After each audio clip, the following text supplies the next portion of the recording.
नमस्कार दोस्तों, welcome back to your own channel art of hedging. तो चलिए मंडे के लिए हम लोग मार्केट का एनालिसिस कर लेते हैं। आइए देखते हैं निफ्टी 50 क्या बोलता है। निफ्टी 50 ये बता रहा है कि 19486, ठीक है, 19486 का एक लेवल है, मार्क कर लीजिएगा चार्ट पर। तो 19486 के जितना आसपास मिले आपको, आप एक नीचे का डाउन साइड देख सकते हैं 19486 से। और अगर 19486 के ऊपर अगर मार्केट निकलती है तो उस केस में स्टॉप लॉस मेरा हो सकता है 19500। तो अगर मैं 19480 से लेकर 19486 के आसपास मुझे मार्केट मिलता है तो 19500 एसएल होगा, मात्र 15-20 पॉइंट का एसएल। और उसके बाद हम लोग नीचे का डाउन साइड फॉल देख सकते हैं, ठीक है।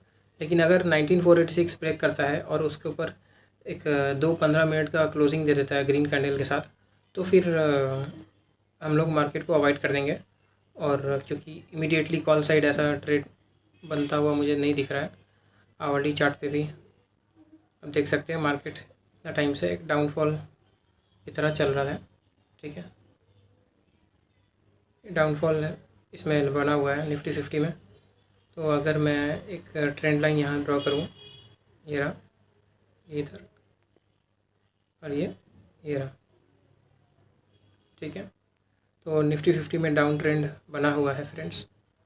तो अगर ऊपर निकलता भी है तो यहाँ पर रेजिस्टेंस खाएगा, ठीक है। और अगर ये ट्रेंड लाइन टूटता है तो ऊपर की तरफ तेज़ी देखी जा सकती है। तो इस तरह से आप अपने चार्ट पर ये ट्रेंड लाइन को ड्रॉ कर सकते हैं, ठीक है।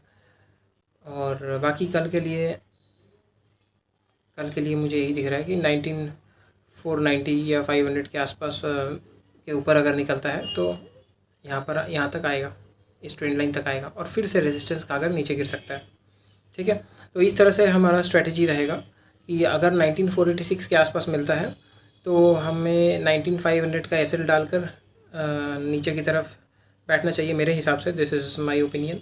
एंड अगर 19500 के ऊपर एक ग्रीन कैंडल क्लोज करता है तो फिर एसएल लेके बाहर हो जाना है, ठीक है। और फिर ट्रेड नहीं करना है और मार्केट को ऑब्जर्व करना है और देखना यह है कि क्या ये यहाँ पे आके वापस से रेजिस्ट कर रहा है, रेजिस्टेंस ले रहा है, क्या ये यहाँ पर आके 2 रेड कैंडल बना रहा है और कंटिन्यूसली 2-3 रेड कैंडल बना के क्या ये गिर रहा है नीचे की तरफ, तो फिर आप उस केस में प्राइस एक्शन देख कर ट्रेड कर सकते हैं।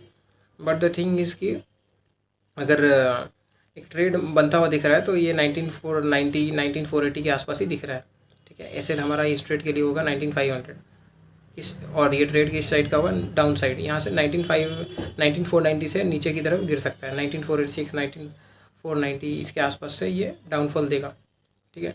19480 से लेके 19490 का लेवल ध्यान रखना है, वहाँ से नीचे गिरेगा निफ्टी। अगर नहीं गिरता है, इसके ऊपर एक 15 मिनट का ग्रीन कैंडल क्लोज करता है तो उस केस में आपको मार्केट छोड़ देना है, क्योंकि एक छोटा सा ट्रेड अगर आप अपसाइड के लिए बैठेंगे 19500 के ऊपर तो इमीडिएटली यहाँ पर एक रेजिस्टेंस मिल जाएगा, तो ट्रेड कुछ खास नहीं होगा, ठीक है। और टारगेट भी बहुत छोटे बुक करने होंगे स्कैल्पिंग के लिए, ठीक है। बट उस केस में क्या होगा कि स्टॉप लॉस बड़ा हो जाएगा काफ़ी, ठीक है। स्टॉप लॉस काफ़ी बड़ा हो जाएगा, तो इसीलिए सेलर्स अभी हावी है इस लाइन के ऊपर तक। अगर निकलता है तब बायर्स हावी होना शुरू कर देंगे, ठीक है। बट जब तक इस लाइन के नीचे है सेलर्स हावी है, सेलर्स कंट्रोल में है, ठीक है। तो इसीलिए 19500 के ऊपर अगर निकलता है तो यहाँ पर रेजिस्टेंस लेने फिर आएगा और अगर रेजिस्टेंस लेता है तो फिर से गिरेगा और अगर इस लाइन को अपसाइड ब्रेक करता है तो ये अपसाइड निकल जाएगा, ठीक है। हालांकि कल का ट्रेड के लिए मैं 19500 के आसपास देखूंगा। अगर मुझे 19480 के आसपास मिल जाता है तो मैं 19500 का 19500 का एसएल डाल के नीचे की तरफ का ट्रेड के लिए बैठूंगा। ये मेरा या ये प्लानिंग हो सकता है निफ्टी 50 में। और आइए चलिए देख लेते हैं निफ्टी बैंक में कैसा ट्रेड बन सकता है। फ्रेंड्स, निफ्टी बैंक का लेवल्स डिस्कस कर लेते हैं। तो निफ्टी बैंक में मुझे दिख रहा है 44390 से लेकर 44400, ठीक है। ये इसका सेलर जोन है। आप लोग इस तरह से चार्ट पे मार्क करके रख सकते हैं लेवल्स को, जिससे कि लाइव मार्केट में आप कंफ्यूज ना हो और आपको लेवल्स क्लियर दिखे। 44390 का लेवल ध्यान रखना है, ठीक है।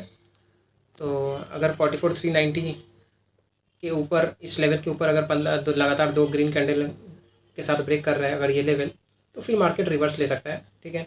हालांकि मैं रिवर्सल के लिए ट्रेड लेना प्रेफर नहीं करूँगा क्योंकि ऊपर काफ़ी रेजिस्टेंस है, ठीक है। सेलर इधर सेलर आया है, इधर सेलर आया है, इधर सेलर आया है, ये रहा। तो काफ़ी सेलर्स अभी आना स्टार्ट हुए हैं, तो रेजिस्टेंस काफ़ी ज़्यादा है। तो मैं कॉल साइड के लिए कुछ प्लान नहीं करना चाहूँगा। मैं इस रेजिस्टेंस पे, ठीक है, सेल करने के लिए कंफर्टेबल हूँ, क्योंकि रिस्क टू रिवॉर्ड रेशियो यहाँ पर ही फेवरेबल है।